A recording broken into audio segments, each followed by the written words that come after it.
Mais à un moment donné, quand tu te rends compte que tu as passé ta vie à jouer à Fortnite, que tu as dépensé, tu as pris tes V-Bucks, que tu as dépensé 50, 100, 800, 1000, mais que tu n'as jamais rien eu, et que tu joues à un autre jeu qui a exactement la même fonctionnalité, mais qui te rapporte tous les mois, bah, le choix il est rapide.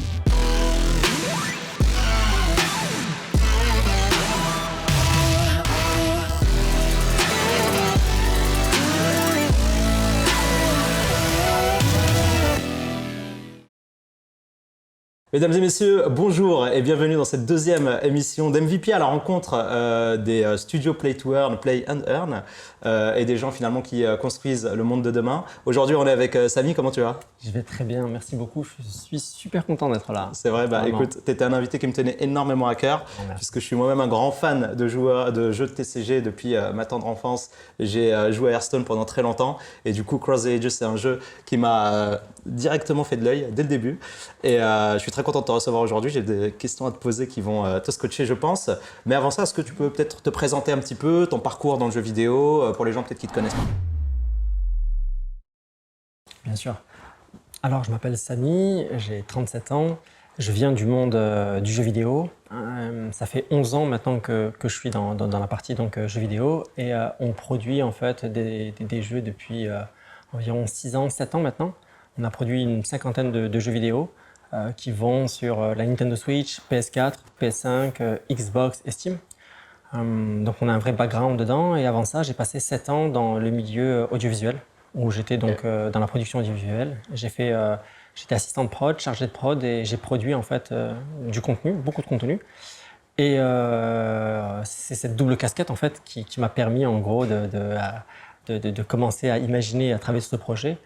Et ma passion vraiment, c'est les TCG. C'est les cartes de jeu à collectionner. Je suis un geek de chez geek. Le TCG, tu as créé des jeux, mais est-ce que tu as joué toi-même à des jeux? Est-ce qu'il y a des trucs qui te J'ai commencé à passionnent? 9 ans. Ok. J'ai commencé à 9 ans à taper de la carte. J'ai commencé à jouer à Magic à l'âge de 9 ans, Ah oui. en 93. Et ensuite, j'ai enchaîné avec Yu-Gi-Oh! Et Pokémon en 96. Et ensuite, en fait, j'ai plus jamais arrêté. J'ai passé jusqu'à mes 36 ans, jusqu'à l'année dernière, jusqu'à 2 ans, j'ai jamais arrêté de jouer en fait. Ah, on a arrêté récemment, pourquoi? Ben, Le temps. le projet prend trop de temps. Du coup, maintenant, je joue à Citier. Tu vois, je passe mon temps à jouer à Citier, donc plus physiquement.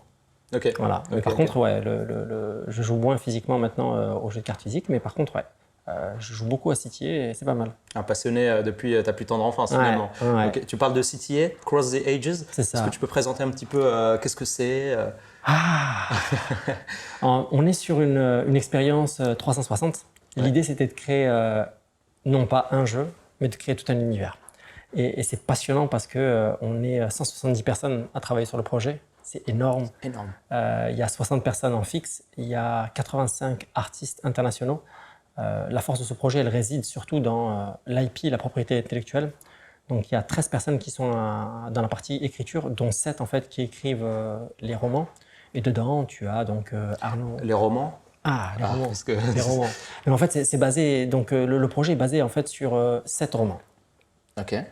C'est 7 livres en fait qui te donnent tout l'univers et toute l'ambiance. Ça sort en 10 ans. Donc le premier est fini.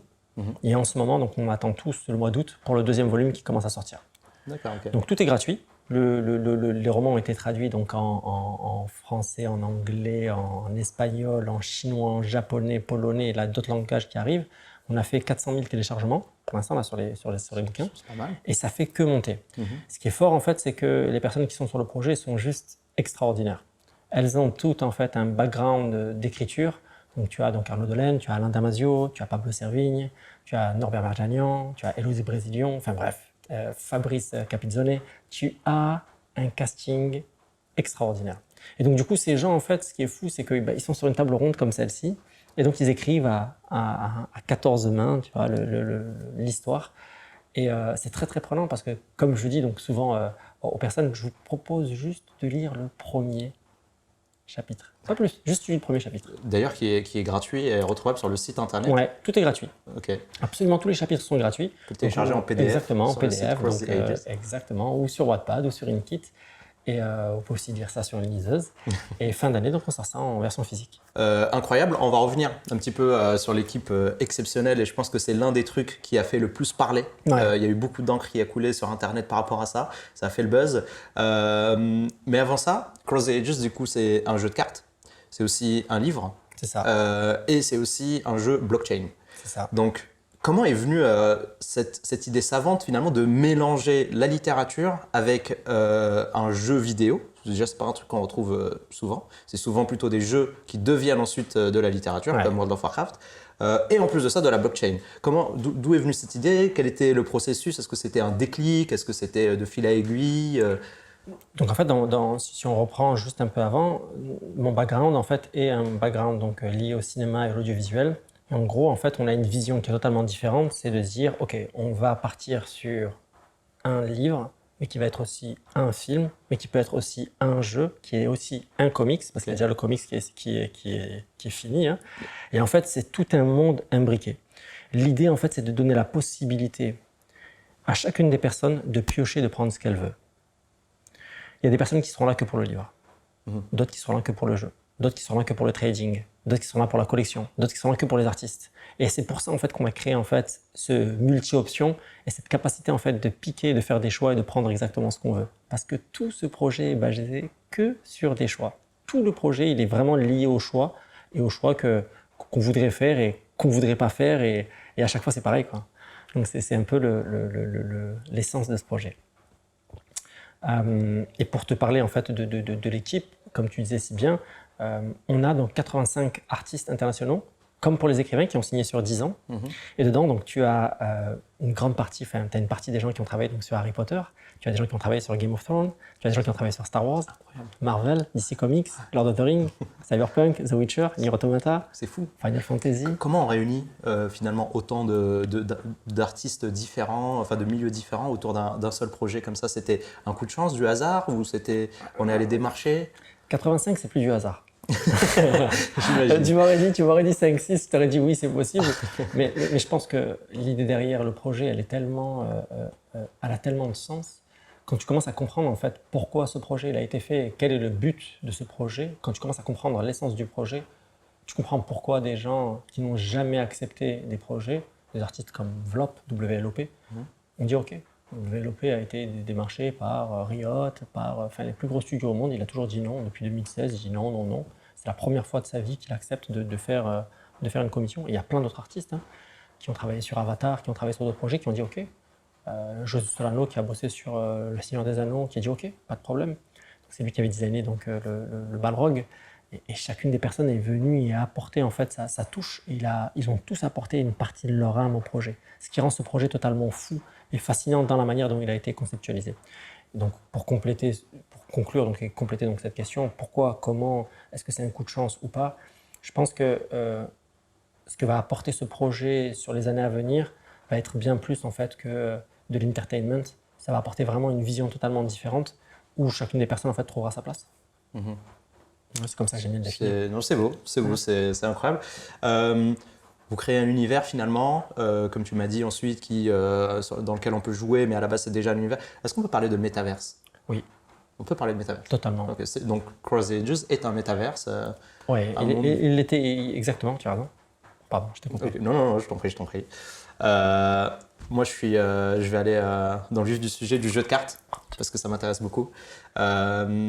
Comme tu sais, moi j'ai joué pendant des années professionnellement à Hearthstone. La question qu'on se pose, que beaucoup de gens se posent, tous les tryharders, c'est comment est-ce qu'on gère la balance de RNG? Comment va être gérée la balance de RNG dans un jeu comme Cross the Ages? C'est toujours le truc dans les jeux de cartes un petit peu touchy. Beaucoup de RNG, c'est beaucoup de fun, mais la compétition est moins bien. Pas de RNG, ça devient un jeu d'échecs et la compétition c'est super, mais personne ne s'amuse.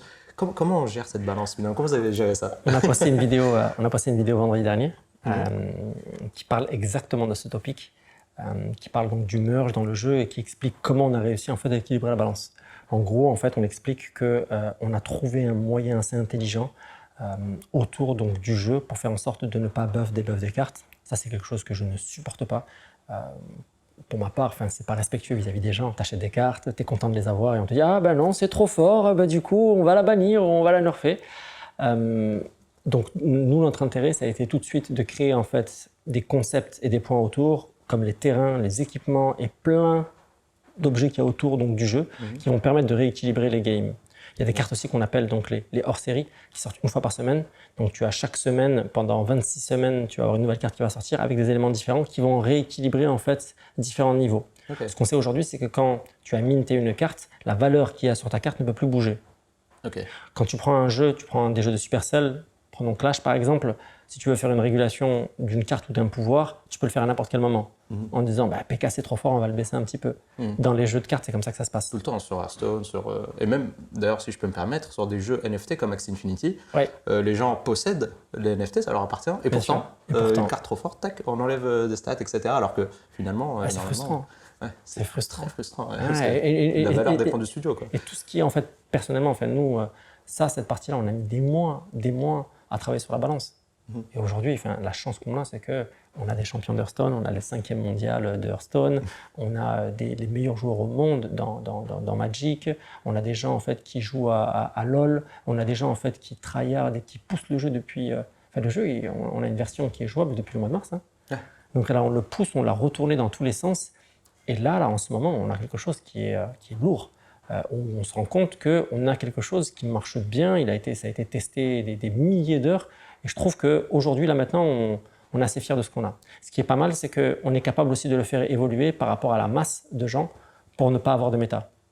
Donc en gros, il y a tellement de choix dans le jeu que ça va être compliqué en fait de sortir des méta. Ouais. Ok. 365 cartes, c'est ça? 366 cartes la première année, exactement. Ouais. Ok. Et ensuite, c'est des extensions chaque année? Oui. Donc en fait, dans la première année, tu as 2 extensions de 145 cartes. Donc tu as Arcante qui sort maintenant avec 145 cartes. Okay. Tu as Mantris qui sortira dans 6 mois avec 145 cartes, soit 290 cartes. Okay. Une carte par semaine, 52 cartes. Okay. Ensuite, tu as 6 cartes qui sont cachées dans le livre physique. Chaque fois que tu achètes un livre, il y a une carte qui est dedans. Ok. NFTisé directement? Ouais, en fait, si tu le prends, tu scannes, ça rentre directement dans ton wallet. Ensuite, tu as les cartes qui sont cachées dans le vrai monde, grâce en fait, à un système d'énigmes. On les appelle les cartes uniques. Il en reste réellement une de chaque, en fait. Donc, il y en a 7. Il y en a quelques-unes qui sont cachées dans des boosters, quelques-unes qui sont cachées dans des paquets. Ensuite, tu as des cartes qui ont été faites pour des événements assez spéciaux et des cartes aussi qui ont été faites pour les investisseurs qui sont arrivés, donc au début, qui ont cru au projet. Et toutes ces cartes-là, en fait, donc, représentent un pool de 366 cartes.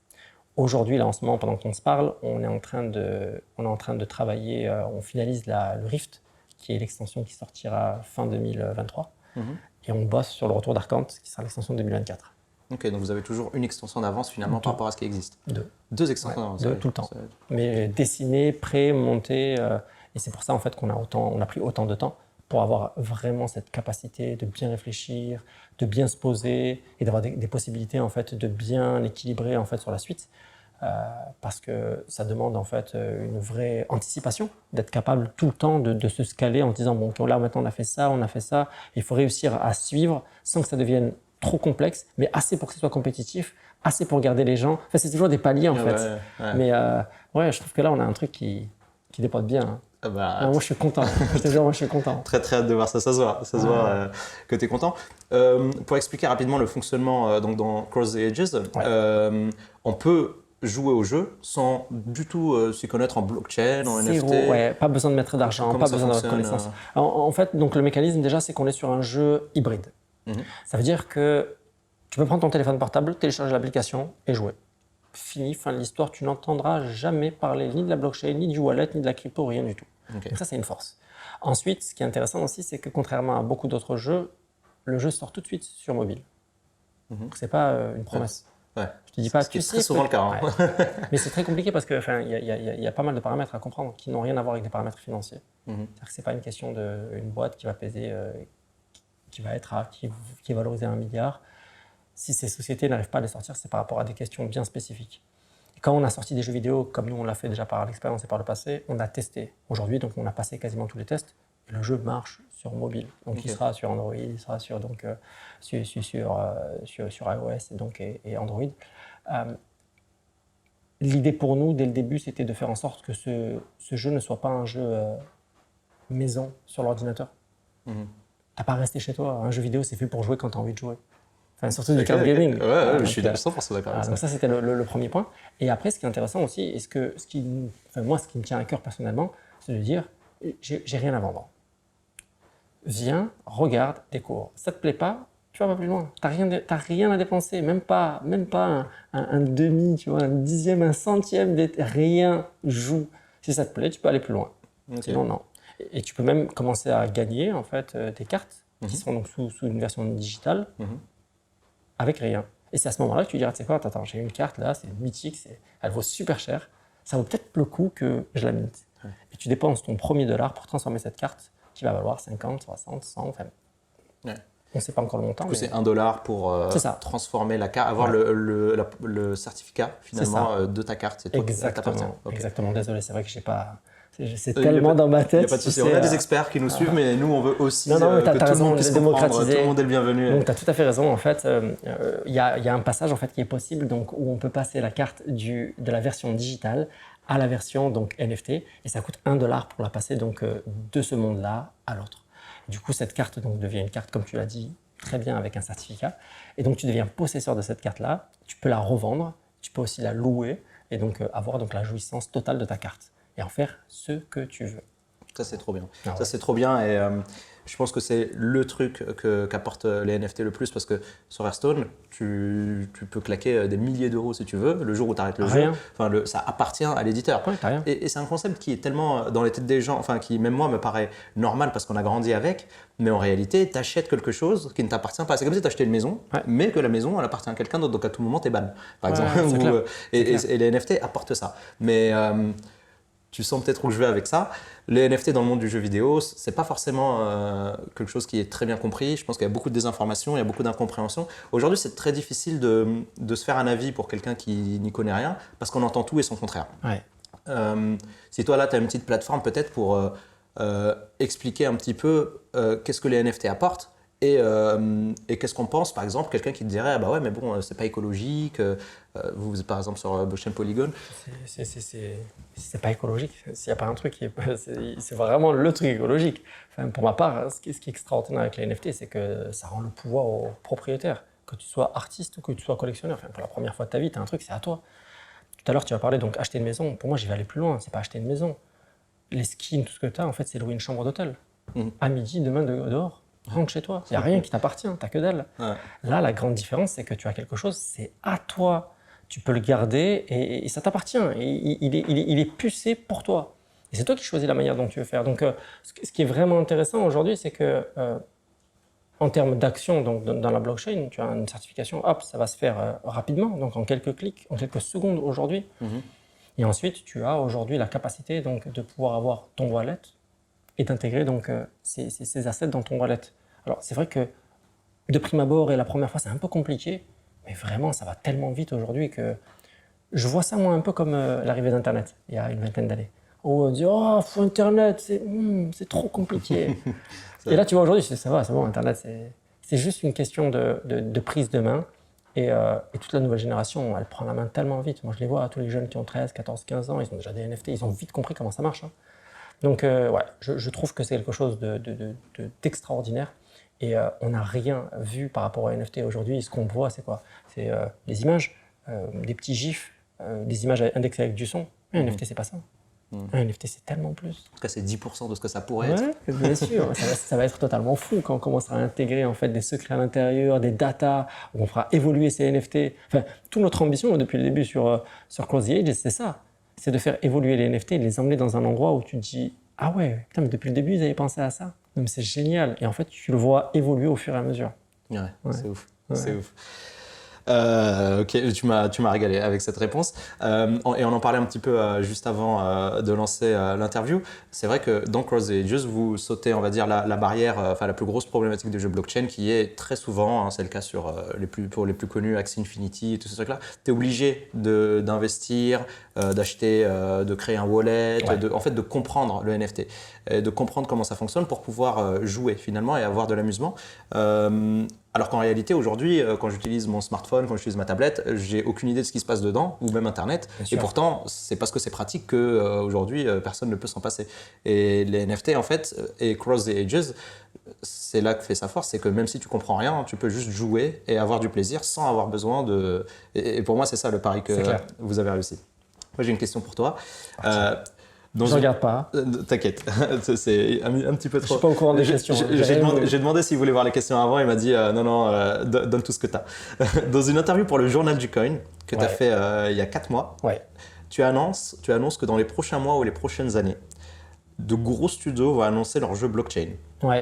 Et il s'avère que c'était vrai puisque seulement il y a quelques semaines, à l'heure où on tourne cette interview, il y a Epic Games qui a annoncé Grit, son jeu blockchain. Donc c'est un Fortnite dans le cowboy, dans le western un petit peu, avec des NFT. Moi, la question que j'ai envie de savoir, elle est un petit peu compliquée, mais penses-tu que l'avenir du jeu vidéo se trouve dans, ou passe en tout cas par les NFT, ou est-ce que tu penses que c'est plus une mode passagère qui est non essentielle aux jeux vidéo? Alors, personnellement, pour moi, je ne pense pas que ce soit une mode passagère. Je pense qu'il va falloir du temps pour qu'il y ait un passage du Web 2 au Web 3. Il y a quand même beaucoup de barrières aujourd'hui, il faut se dire les choses franchement. Par contre, une fois que ça a été adopté, ces gens sont convertis. C'est juste une question de conversion. La conversion de masse, ça ne s'est pas encore faite. C'est juste le temps qu'il faut pour. Mais à un moment donné, quand tu te rends compte que tu as passé ta vie à jouer à Fortnite, que tu as dépensé, tu as pris tes V-Bucks, que tu as dépensé 50, 100, 800, 1000, mais que tu n'as jamais rien eu, et que tu joues à un autre jeu qui a exactement la même fonctionnalité, mais qui te rapporte tous les mois, le choix, il est rapide. Donc en fait, c'est juste une question de prise de conscience et d'habitude. Le premier barrage, c'est la peur. C'est ce qui explique pourquoi est-ce qu'il y a autant de réticence. Et souvent, les gens ne savent pas de quoi ils parlent. J'ai vu combien de vidéos des gens qui disent « Ouais, mais c'est n'importe quoi, c'est qu'une question d'argent, ils font que spéculer. » C'est vrai, il y a de la spéculation dans les NFT. Il y a des collections qui servent malheureusement pas à grand-chose. Il y a plein de trucs qui sont... Par contre, il y a des projets qui arrivent et qui sont d'une robustesse et qui vont en fait changer pour moi la face du game. Et l'idée donc d'un projet comme Cross the Ages, c'est aussi d'augmenter le niveau. D'augmenter les niveaux et de faire en sorte que voilà, ça c'est un nouveau standard. Maintenant, il faut faire mieux. Et je rêve de ce moment où les gens vont arriver avec mieux parce que nous, ça va nous pousser d'aller encore plus loin. Il n'y a que ça qui m'intéresse. C'est de pousser au maximum et de voir jusqu'à où on est capable d'aller. Donc voilà, pour répondre à ta question, je pense pas que ce soit une mode passagère, vraiment. Je pense que le marché, et il y a des métriques aujourd'hui qui prouvent que le marché du jeu vidéo NFT va prendre une place de plus en plus importante. Et en 2025, ça va commencer à représenter 16% en fait, du marché du gaming.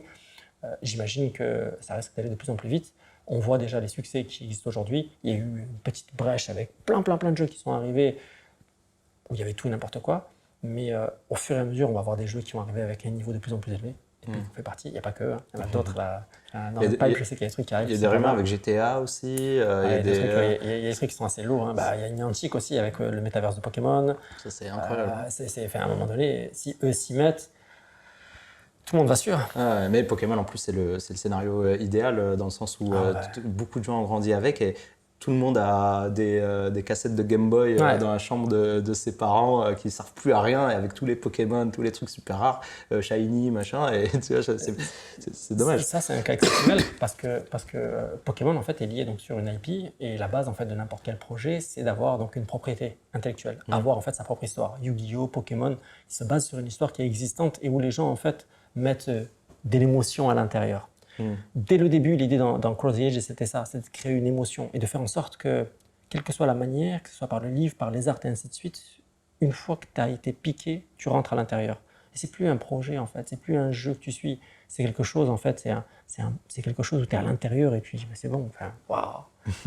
Est-ce qu'on définit aujourd'hui Pokémon comme étant un jeu? Non, Pokémon c'est un ensemble, non? C'est exactement ça, c'est ce côté qui rassemble. C'est un univers. Ok. Eh bien, j'ai quelques questions pour toi de la part de la communauté d'MVP. Je suis prêt. La première, c'est Cross the Ages est-il toujours prévu pour la fin d'été? Toujours. Ça n'a pas changé. Ah ouais, toujours. Fidèle. Ah ouais, fidèle. Ok. Change rien. Okay. Je vous l'ai dit, change rien. Vous pouvez m'allumer si jamais il y a un problème. Attention, parce que c'est vrai qu'il y a beaucoup de studios. Par contre, la fin de l'été, c'est pas en août. Il y a plein de gens qui c'est en septembre la fin de l'été. Donc au cas où, je préfère. C'est vrai. Le ladder sera-t-il directement mis en place dans Cross the Ages? Donc en gros, ce qui se passe, c'est que en septembre, le jeu va sortir en Early Access. Et ensuite, donc en octobre, le jeu sortira worldwide. Il va y avoir une différence en fait entre les deux versions qui va être assez légère, mais qui va être en fait une régulation du jeu par lui-même. Parce que ça va nous permettre en fait de voir comment évoluent 10 000, 12 000, 15 000 personnes. Des data. Okay. Exactement. Et ça permettra de voir un peu la manière dont les gens vont appréhender le jeu et là où tous les retours en fait vont être super intéressants. Et à partir de là, on pourra se permettre de le sortir donc sur une version, sur la version donc originale qui sortira donc au mois d'octobre. Donc tout ça c'est proche, hein, c'est demain. Hein. Ouais, ça va très vite. Hein. Ouais, c'est clair. Ça va très vite. Y aura-t-il des tournois dès le début? Ou un circuit, une scène, ou des tournois d'inauguration? Il va y avoir tellement de tournois différents. Dès le début? Alors, dès le début, il va y avoir, ce sera du 1 contre 1. En fait, le problème, c'est que si jamais on faisait des tournois dans l'Early Access, ça serait assez bloquant et assez injuste pour ceux qui arrivent derrière. L'Early Access, c'est quand même le Graal. Aujourd'hui, tu achètes ton paquet, tu prends ton paquet, maintenant il n'y en a plus, mais tu prends on a quand même vendu la totalité, donc la quasi-totalité des paquets en plein beer market. Quand tu as ton paquet, ça te permet donc d'accéder à un Early Access, d'accéder à des CTA tokens, d'accéder en plus à des avantages à un NFT secret qu'il y a dans le paquet, et de pouvoir en fait commencer à jouer. Cet avantage-là, pour moi, il n'a pas de prix, parce qu'il permet de découvrir le jeu et de comprendre les mécaniques du jeu. Les tournois commencent pour tout le monde en même temps. Parce que c'est trop important pour nous qu'on puisse tout de suite se dire « Ok, bon, bah, les tournois vont commencer » et ça va drainer de plus en plus de monde. On a beaucoup parlé, surtout dans la partie journal du coin, on a parlé donc des tournois 5 vs 5. Mais il n'y a pas que ça, il y a du 2 vs 2, il y a du 1 contre 1, il y a des poules différentes, il y a des tournois, il y aura des tournois journaliers, il y aura des tournois donc hebdomadaires, il y aura les ligues, il y aura les différents niveaux dans les ligues. On a trouvé même un moyen, tout à l'heure quand tu parlais de, tiens c'est bien ça, tu parlais tout à l'heure de réguler le jeu, comment faire. En fait, pour éviter de se retrouver avec un jeu avec des cartes trop puissantes et d'avoir un pay to win, on a créé en fait un système avec une valeur totale sur le deck. C'est-à-dire que dans le deck, tu ne vas pas dépasser 12 500 points. Une valeur qui est du coup indexée avec le marché? Non, avec le pouvoir de tes cartes. Chaque carte en fait a un pouvoir qui va osciller donc de 500 à 1000. Et donc du coup, en fait, quand tu as des cartes qui sont mythiques, elles vont coûter, quand elles sont gradées… Tu peux jouer que des mythiques dans ton deck écrasé. Imagine si tu faisais ça, tu vas exploser le compteur et tu peux pas. Tu es obligé de faire des petites communes à la fin. Et donc du coup, tu vas créer un déséquilibre. Et comme dans ton deck, tu sais pas ce que tu vas sortir dans ta main principale, que tu pioches 10 cartes et que tu as 20 cartes dans ton deck et que tu pioches normalement 3 cartes dans le… Tu ne vois que 66% de ton deck. Donc du coup, tu vas te retrouver avec des petites communes et tes grosses cartes vont être cachées à la fin. Et donc du coup, tu vas te faire poutrer. L'idée, en fait, c'est de créer un jeu avec un équilibre, avec une force limitée, en tout cas dans le circuit, qui te permet de ne pas te retrouver contre des mecs qui sont nuls avec des bonnes cartes. Il n'y a pas plus frustrant que de se faire battre contre un loser mais qui a de la thune. Je déteste ça. Il y a du vécu. Hein. Ah il y a non, du vécu, attends, ça c'est sent bon, que… c'est bon.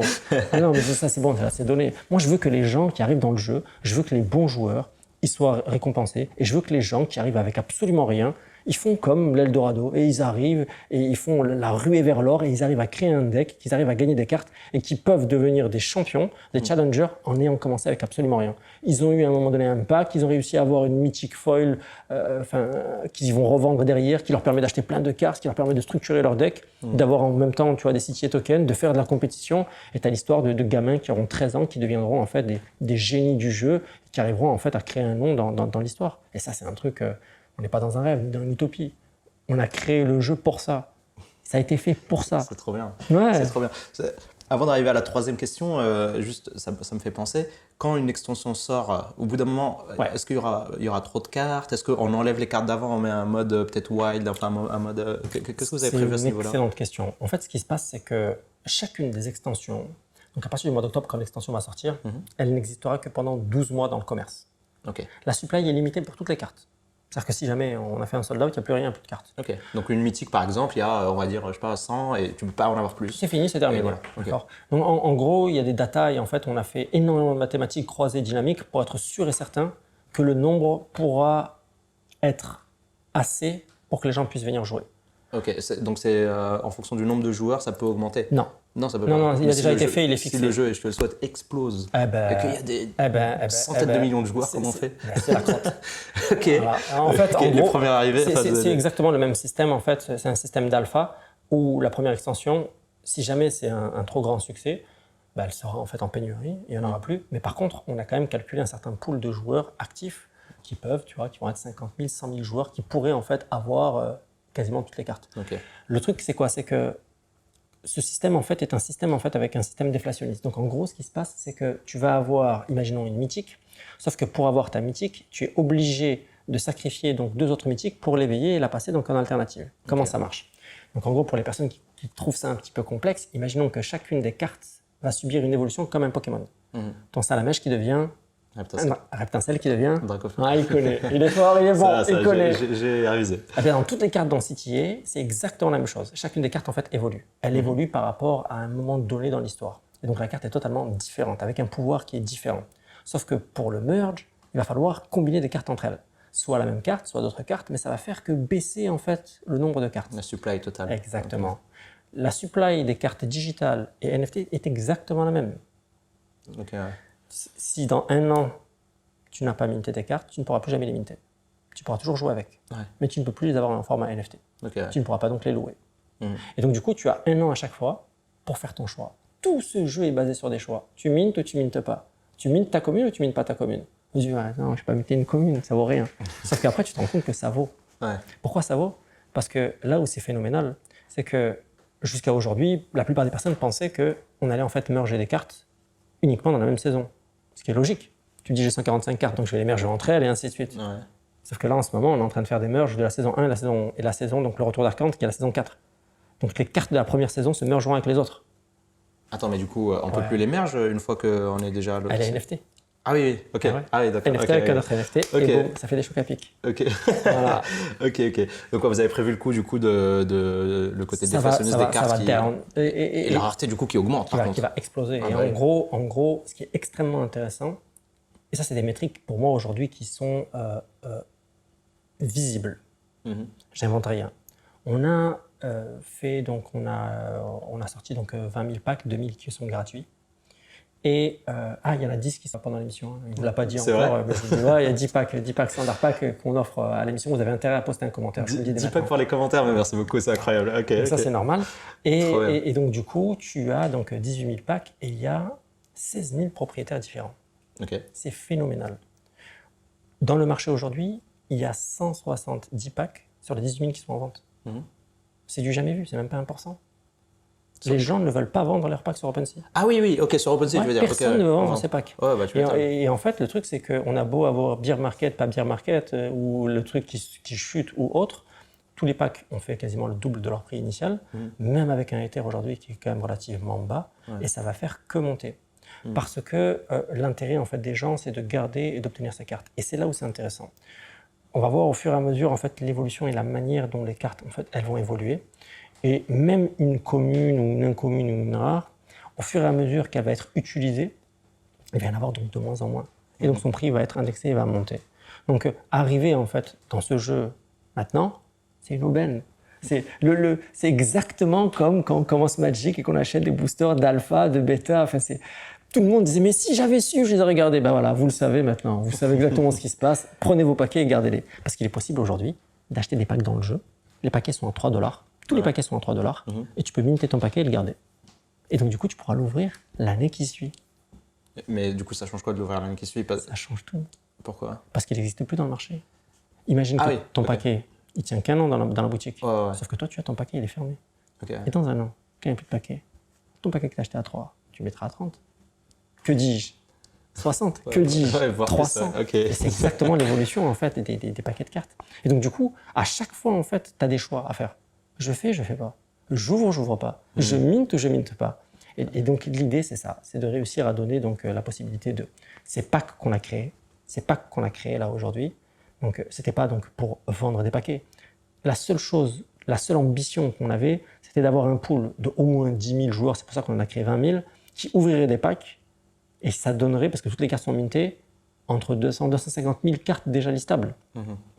Attention, alors il va y avoir des merges, ça va aller dans tous les sens.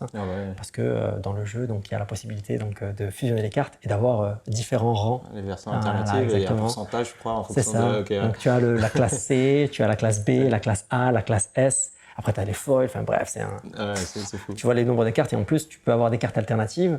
Et ces cartes alternatives, tu les fusionnes entre elles. Et là, tu as des alternatives combo, c'est du grand n'importe quoi. Et donc du coup, comme les cartes ne peuvent avoir qu'un seul élément, tu devras choisir, en fait, c'est pas toi, mais c'est le jeu qui choisit automatiquement les éléments. Donc du coup, ça crée en fait un certain nombre de cartes, de plus en plus de cartes dans le jeu et de plus en plus de possibilités. La manière de jouer à ce jeu, c'est fou. c'est fou. On a fait une session hier, on a fait une session de play. J'ai joué pendant 4 heures d'affilée et j'ai fait que jouer, j'arrêtais pas. Et c'est dingue parce que c'est même plus addictif. C'est en fait à chaque fois tu trouves des nouvelles. Tu te dis mais attends mais ça c'est trop bien et tu changes à chaque fois en fait de manière de jouer, de stratégie. Non, c'est vraiment bien. C'est très prenant. La découverte au début doit être incroyable. Hein, les débuts comme ça. Et profitez-en pour lire le livre. Hein, d'ici là, il est disponible sur le site Cross the Ages. Vous le lisez gratuitement, vous le téléchargez et ça vous permettra d'être peut-être un petit peu mieux préparé si on connaît le livre ou pas. Ouais, en fait on connaît l'univers. Imaginons que on se parle de j'aime bien cet exemple de Harry Potter et de Game of Thrones. Imaginons la même chose sans le show, c'est-à-dire qu'on découvre en fait Game of Thrones et on découvre donc Ned Stark, on découvre Jon Snow, on découvre tous les personnages, on comprend en fait qu'il y a des éléments et ainsi de suite, et on va en fait parfois dans la profondeur et on arrive à mieux appréhender en fait ce qui a été fait. Ouais. Et bien sûr que ça donne un avantage, comme le petit runner qu'on a fait pour gagner la whitelist à l'époque quand on avait fait ça. Oui, moi j'y jouais, voilà. C'est trop bien. Ouais. C'est le jeu, c'est plusieurs qui n'y paraît. Hein. Ouais, c'est un petit jeu. C'est un petit jeu d'histoire. Hein. Trop bien. C'est un petit jeu bien vicieux. Mais pareil, c'était aussi un moyen de pas faire ce système qu'on voit tout le temps avec repost, mets un commentaire et soit tir au sort pour la whitelist. Là, en fait, il fallait la mériter. Il fallait passer du temps et franchement, il fallait s'esquinter les yeux. C'est trop dur. Il fallait perdre sa vue pour pouvoir. En fonction des classes que tu joues, ça change le truc que tu dois. Mais sauf que ton cerveau, il est habitué à récupérer tes normes et tout. Par contre, c'est dans les mécaniques du jeu. Hein. En fait, cette gymnastique d'esprit, elle est faite pour comprendre comment les éléments marchent entre eux. Okay, donc déjà, en fait, on commençait déjà à spoiler, à mettre en fait des petits points pour. Easter egg, Ok, mais c'est trop bien. Et puis surtout, moi j'aime bien le concept de récompenser les gamers, et non pas juste quelqu'un qui a eu de la chance sur un tirage sur Twitter, quoi, tu vois. C'est trop bien. Ça c'est cool, quoi. C'est trop bien. On avait fait exprès de ne pas le sortir dès le début parce que sinon on n'aurait peut-être pas été capable de. Quand je vois en plus comment la vente s'est déroulée, on voulait vraiment que ça monte crescendo au fur et à mesure. On a pris tout le temps pour le faire. On n'a pas fait le sold out en 10 minutes, hein. C'est pas du tout le projet. Et en fait, on est exactement à l'opposé de tous ces projets NFT qui font le sold out. Et quand on voit le résultat, en fait, on commence à comprendre pourquoi le choix il a été fait. Moi, ça ne m'intéresse pas d'avoir des gens qui sont là, qui achètent pour revendre et qui spéculent et donner 15 whitelists à des gens. Je voulais donner une whitelist par personne. Et franchement, quand je vois le nombre de peu de packs qu'il y a en vente, on a tout gagné. On a vraiment eu des vrais utilisateurs, semaine après semaine, qu'on allait grappiller. Venez les amis, venez. Et ça s'est fait ça a pris du temps, mais c'est bien. Moi, je suis fier de cette communauté parce qu'elle est vraiment incroyable. C'est trop cool, hein. C'est vrai que c'est assez impressionnant sur le Discord, sur votre Discord et puis même sur les réseaux sociaux, etc. L'engouement qu'il y a autour du jeu, de voir ça d'un jeu qui n'est même pas encore sorti finalement. C'est clair. Il y a un bel engouement et ça c'est très prometteur pour un jeu. Je pense que c'est aussi l'un des critères d'évaluer un jeu en fonction aussi de la communauté qui l'attend ou non. Et il y a aussi ce côté-là où je pense qu'il y a beaucoup de projets blockchain gaming qui meurent un peu dans l'œuf, tu vois, parce que les spéculateurs, en fait, ils achètent à balle. Et en fait, le jour où un joueur normal veut jouer, en fait, il peut pas parce que c'est 500 balles pour commencer. C'est impossible. Et c'est inaccessible pour le commun des mortels. Et il y a différentes phases. Par exemple, pour qu'un jeu puisse marcher, il faut avoir une communauté internationale. On a une communauté qui est ultra active en France. C'est totalement fou. Enfin, personnellement, moi, je m'y attendais pas. Je ne m'attendais pas du tout à un soutien pareil. Je m'attendais à me faire exploser dès le début, mais pas du tout à me faire soutenir. Ça, c'est vraiment tant mieux. Bravo, les gars. Merci, bravo, French Power. Toujours est-il que pour pouvoir en fait créer un événement marquant, il faut un momentum.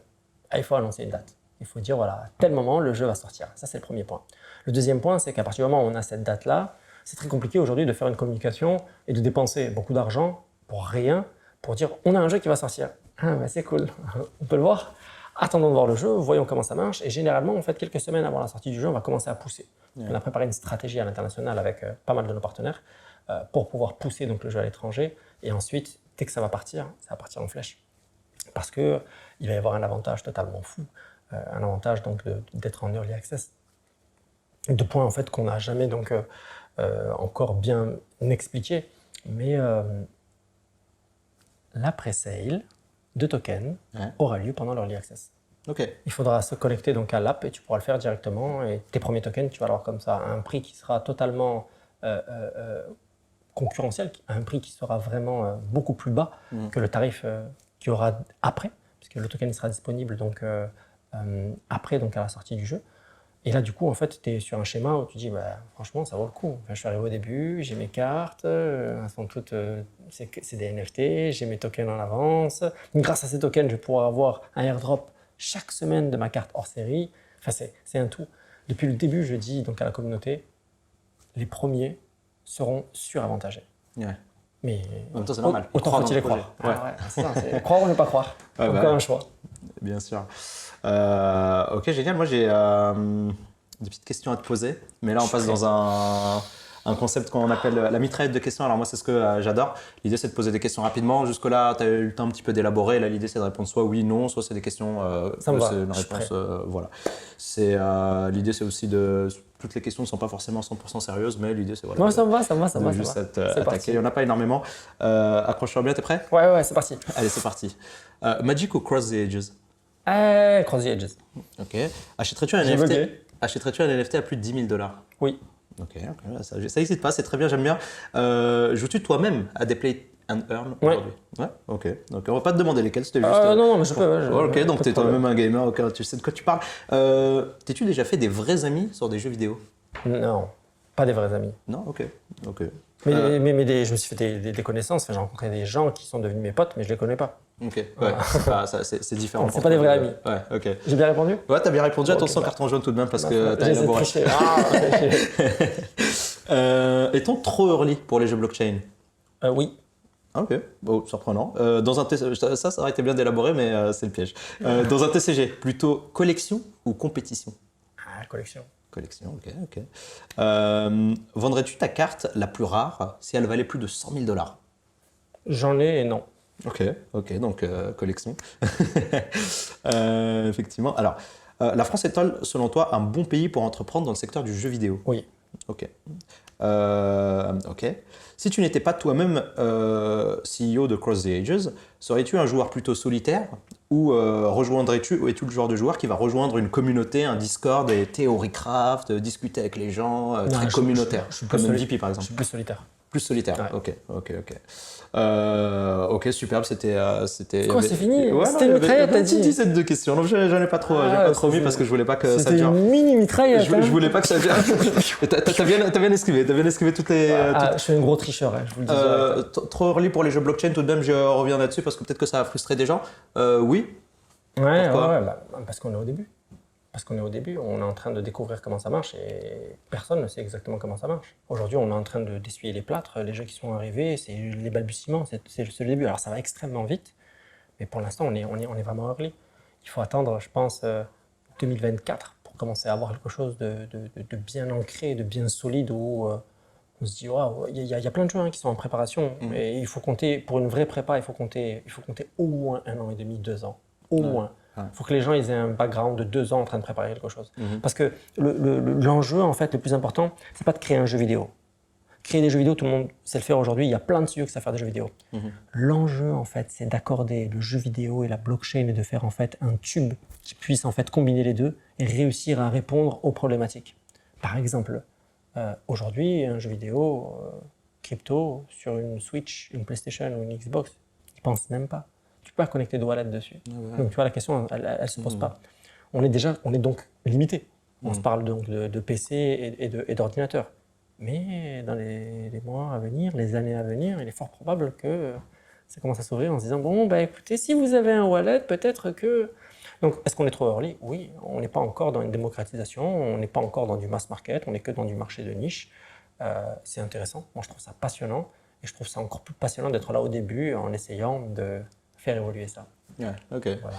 Ok. T'as mis deux trucs qui doivent s'emboîter avec du coup le jeu vidéo en lui-même, la blockchain. Mais moi j'ai envie de rajouter même le grand public en fait. Le grand public, c'est peut-être une troisième pièce du puzzle qu'il faut réussir à emboîter. Tu as tout à fait raison. Ils doivent pouvoir jouer. Et en fait, si j'en prends ce que tu dis, tu peux pas les faire venir si ce que tu proposes n'est pas stable et n'est pas viable. Pas stable et surtout pas simple. Tout le monde n'a pas des heures, des Ouais, jours, mais des bien sûr. semaines pour Mais apprendre. carrément, c'est pas intuitif, c'est pas facile, c'est pas clic sur le bouton et c'est fait, c'est réglé. Il faut que tout soit fait pour toi. Ouais. Et c'est pour ça qu'on n'y est pas encore. On n'y est pas encore. Mais par contre, ça va arriver. Ok. Et ça va arriver vite parce que quand je suis arrivé donc, dans la blockchain, on me disait 1 an de blockchain, est égal à 10 ans de Stone Age. Je dis, mais c'est quoi Stone Age? Il me dit, Stone Age, c'est le monde dans lequel toi tu vis. Ah ouais, d'accord, ok, ça clash comme ça tout de suite. Donc ouais, dans le mécanisme, ça va tellement vite que, et on le voit, hein, ça va trop vite. Le niveau, il augmente rapidement, les gens reviennent avec des nouveaux projets, ça monte, ça grimpe, il y a quand même une sacrée appétence. Et on n'en est qu'au début. J'ose même pas imaginer quand ça va commencer à être démocratisé et que tout le monde va vouloir en fait participer. Parce que, alors au début c'était les Philippines, parce qu'on ne gagnait pas assez dans les Philippines et que c'était un intérêt. Je dis, mais ce ne sera pas que les Philippines, ce sera l'Afrique, ce sera toute l'Asie, ce sera toute une partie du globe. Ce sera les jeunes qui sont chez eux et qui ont du temps à dépenser pour rien et qui vont transformer en fait des heures de je fous rien à des heures où je gagne quelque chose. Et ça c'est fantastique. C'est vraiment un game changer. Enfin, pour moi, je trouve ça mais juste fantastique. Les possibilités et ce que ça donne, les perspectives, elles sont folles. Et d'être là maintenant, tout de suite, pendant ce moment-là, mais c'est un bonheur, c'est trop bien. Je suis trop content. Voilà. Ouais, on sent vraiment le tournant en fait de cette industrie finalement avec de nouveaux outils et essayer de faire un petit peu ce qu'on savait faire, mais finalement en mieux. C'est hyper intéressant. On n'a pas abordé. Je t'ai vu aussi parler un petit peu de comics. Ah ouais. Fanzine. Donc en fait, on a des projets au niveau comics, on connaît le bouquin. C'est déjà fait, c'est fini, c'est prêt depuis. Le fanzine, il est prêt depuis février. Mais du coup, c'est quoi? C'est la suite de l'histoire ou c'est la même histoire? Non, c'est le préquel, c'est avant. Ah ok, d'accord. Okay. Ouais, c'est le avant. D'accord. Ouais, okay. Il y a le préquel et donc du coup, en fait, il y a des moments bien spécifiques où ça va sortir. Ça devait sortir avant. On a attendu pour des raisons bien précises parce que on ne voulait pas en fait faire un livre digital où on tournait les pages. On voulait faire autre chose. Ouais, ok. Qui dit vouloir faire autre chose demande en fait de faire des moyens totalement différents et assez fous. Mais ça représente tellement notre projet depuis le début. On fait à chaque fois, en fait, on fait que repousser les limites. Et même entre nous, hein, on a préparé quelque chose, en tout cas pour la communauté. Et je veux qu'à chaque fois, les gens se disent ah non mais attends, mais c'est trop bien. Ils n'ont rien dit. Ils n'ont jamais dit qu'ils avaient fait telle ou telle chose. Mais par contre, maintenant, on l'a dans nos mains et on ne s'attendait pas à ça. Je veux que l'expérience du jeu, ça ne soit pas une copie d'Hearthstone. Je ne veux pas que ce soit une copie de Magic. Je ne veux pas que ce soit une copie de Yu-Gi-Oh! Et ça ne va pas être une copie de ça. Beaucoup de gens m'ont dit, mais attends, ça ressemble à Final Fantasy. Je dis, attends, joue. Ça ressemble. Est-ce que la bonne recette, c'est pas finalement de piocher un petit peu partout? C'est la bonne recette. C'est la bonne recette. Benchmarking, tu picores là comme ça, voilà, tu prends tous les petits ingrédients, tu les mets là. Et t'enlèves ce qui est nul. Trop bien. Mais pour ça, il faut être un vrai joueur et un passionné déjà de base pour savoir, pour comprendre finalement qu'est-ce que c'est. Ce qui est nul, c'est subjectif. Comme ce qui est bien, c'est subjectif, c'est dur. Et du coup, en fait, c'est pour ça qu'on a en fait une batterie en fait, de personnes. On a vraiment des experts et des très très bons joueurs. Parce que j'ai fait beaucoup de compétitions. Hein. Tout à l'heure, tu me disais compétition, collection, c'est dur pour moi de dire mais je suis un vrai collectionneur. Je collectionne des NFT, j'en ai un paquet. La majorité de mon argent, je le mets comme dans la NFT. Alors que même me dit mais attends, ça va baisser. Je dis mais je m'en fous, je cherche pas à les revendre. Je vends rien, je suis un crevard, je fais que garder mes NFT. Tous mes NFT, je les garde depuis le début. Parce que pour moi, c'est une manière en fait de soutenir l'écosystème. Je suis trop fier. Je dis je fais partie de ça. Ce que j'ai gagné, je le remets dedans. C'est pas grave, c'est très bien. C'est trop bien, c'est incroyable comme mentalité. C'est bien. Il y a un truc sur lequel j'aimerais revenir très rapidement, quand même avant la fin. Ça m'a un petit peu marqué, on n'a pas appuyé dessus. 10 ans, signé pendant 10 ans. Tu as parlé tout à l'heure de... Hein. C'est incroyable, c'est une certaine confiance qu'il faut avoir dans un projet pour signer sur 10 ans. C'est de la folie. Les gars, c'est une hérésie. Parce que le cycle d'un jeu, en général, c'est quelques années, puis ensuite ça s'essouffle. Non. On a déjà tout préparé jusqu'à 2025. Là, la roadmap, elle est finie. 2025, on a tout dans les mains. Okay. Et après cette vidéo, parce que je ne vous montre pas, je dis rien, j'avais dit déjà, je vais leur montrer quelque chose, vous allez voir. Ok, avec plaisir. Un truc qui sort donc en 2023. Ouais. Donc, notre roadmap, on l'a déjà depuis le début, on sait exactement où est-ce qu'on veut aller. Et c'est ça aussi la magie de ce projet, c'est que on n'est pas indexé en fait à une crypto. Ni le Bitcoin, ni le marché, ni beer ou pas beer en fait. À la base, c'est une expérience tellement folle que les gens ils vont continuer à lire. Tu penses vraiment que les gens ils vont arrêter de lire parce que c'est le beer market? Ils savent même pas ce que c'est, ils s'en fichent complet. Les gens qui sont rentrés dans cet univers-là, ils vont être dans un truc qui va les emmener tellement loin. Et ceux qui voudront découvrir le jeu, rencontrer les personnages, voir à quoi ils ressemblent et ainsi de suite, là, ils vont aller dans le jeu et ils vont jouer. Ils vont jouer à un jeu. Ils vont pas jouer à un jeu de blockchain, ils vont jouer à un jeu avant tout. C'est ça, en fait, l'essence. Ouais. C'est ça qu'il faut pas oublier. Ils vont prendre du plaisir, ils vont s'éclater. Et après, ceux qui vont dire, tu sais quoi, je suis tellement content que je veux immortaliser le moment. Je veux que ça soit à moi. C'est pas à toi, c'est à moi. Voilà, et il paye son dollar pour récupérer. C'est ingénieux en vrai, hein. Parce que tu l'expliques de manière très simple, mais aucun jeu ne fait ça, quoi. Donc Et merci à tous ces jeux-là, parce qu'en fait, j'ai passé des mois et des années maintenant à regarder tout ce qui s'est fait, et je me suis dit, imagine si moi je devais sortir un jeu demain, qu'est-ce que je ne ferais pas? J'ai fait une liste de tout ce que je ferais pas. Je ne fais pas ça, ça me fait chier, ça c'est là, j'aime pas, ça j'aime pas, ah non, ça c'est nul, ça c'est pas bien du tout. Et à la fin, en fait, on se retrouve avec un truc où c'est, on va dire, une démarche humaine. Je crois. Parce que souvent, les gens me disent, mais attends, mais il faut faire du profit, il faut gagner de l'argent. Je dis, mais nous, on s'en fout de faire de l'argent. Non, mais sérieusement, c'est pas une blague, je ne suis pas là à convaincre les gens. On a déjà des studios, on est propriétaire de 5 studios de jeux vidéo, on en fait largement de l'argent pour vivre toute notre existence. Là, maintenant, j'ai envie de me faire plaisir. J'ai envie de faire un truc où les gens se font plaisir. Je veux créer quelque chose de nouveau et je ne cherche pas à faire du chiffre.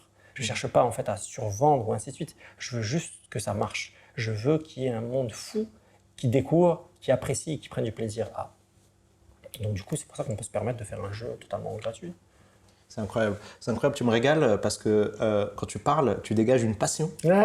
On sent, et je pense que les gens le ressentent aussi à la caméra, on sent que tu es passionné, que tu es à fond et que tu y crois à fond dans le projet, que c'est un truc qui te tient à cœur, c'est ton bébé finalement, en fait, dans un sens. Franchement, non. Tout le monde me dit ça, c'est pas mon bébé. Le jour où j'ai accepté de travailler avec quelqu'un, c'était plus mon bébé.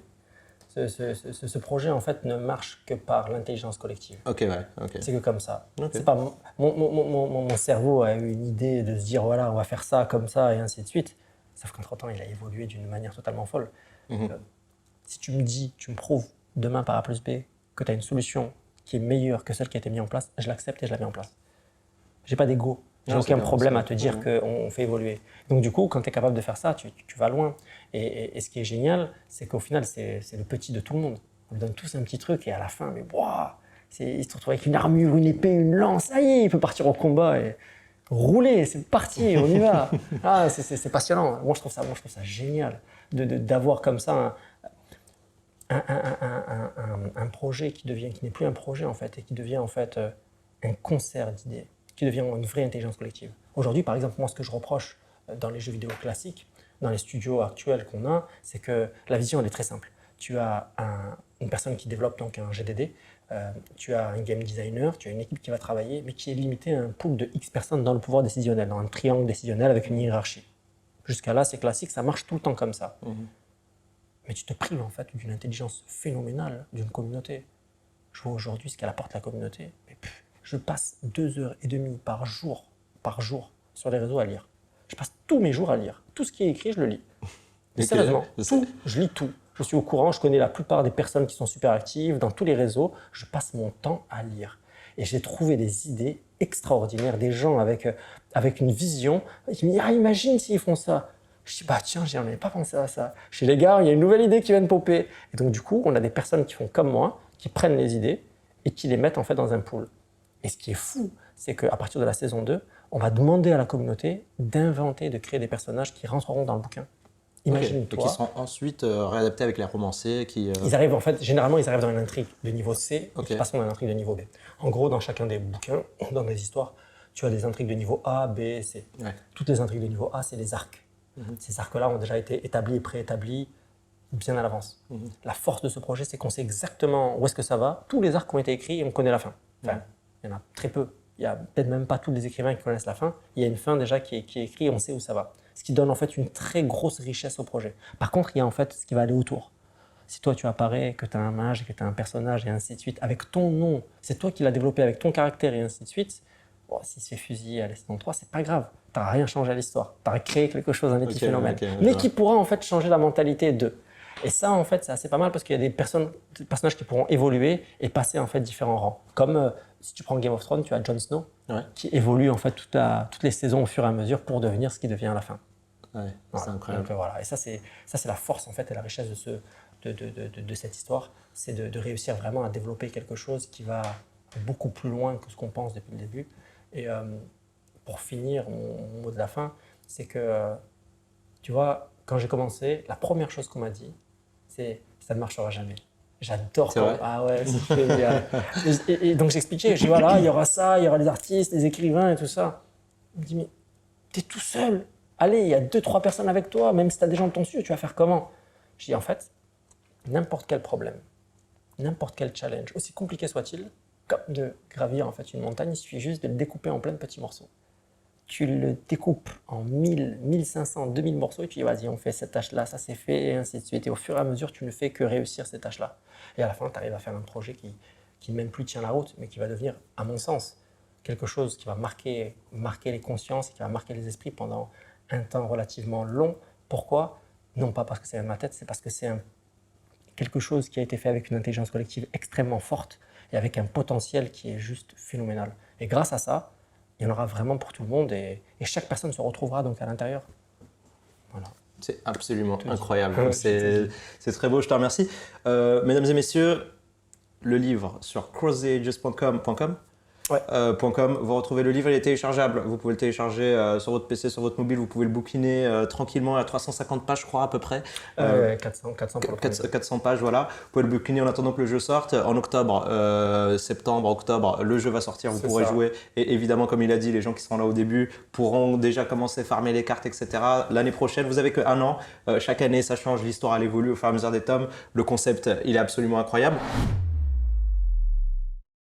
N'oubliez pas de commenter cette vidéo, il y a 10 paquets à gagner, c'est super important les gars, je vous l'ai dit. Voilà. C'est vrai, super, merci beaucoup Samy, c'était incroyable, tu m'as régalé. Merci. Et puis surtout, et je pense que les gens l'ont senti, c'est la passion. La passion qui sortait, que tu dégageais pendant que tu parlais de ton jeu, c'était incroyable. Merci beaucoup pour ton temps et Samy, on te retrouve sur les réseaux sociaux.